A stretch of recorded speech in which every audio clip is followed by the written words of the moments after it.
ఇక కూటమి ప్రభుత్వంపై మాజీ డిప్యూటీ సీఎం అంజద్ బాషా ఆగ్రహం వ్యక్తం చేశారు. ఓటు హక్కును కూడా ప్రజలు వినియోగించుకోలేకపోతున్నారు అంటూ ఆరోపణ చేశారు. ఆయన ఈ రోజును బ్లాక్ డేగా పరిగణించాల్సిన అవసరం ఉంది అన్నారు.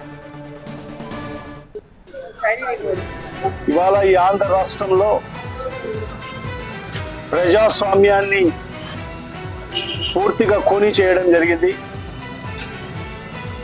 మరి ఈరోజు ప్రజాస్వామ్య దేశంలో మరి ఈ రోజుని బ్లాక్ డేగా పరిగణించాల్సిన అవసరం ఎంతైనా ఉంది.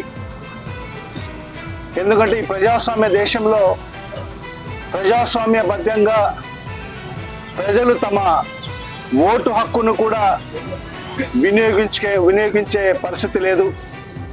ఎంత దుర్మార్గంగా ఈ చంద్రబాబు నాయుడు గారి పరిపాలన కొనసాగుతుందంటే రౌడీల రాజ్యం జరుగుతుంది ఇక్కడ.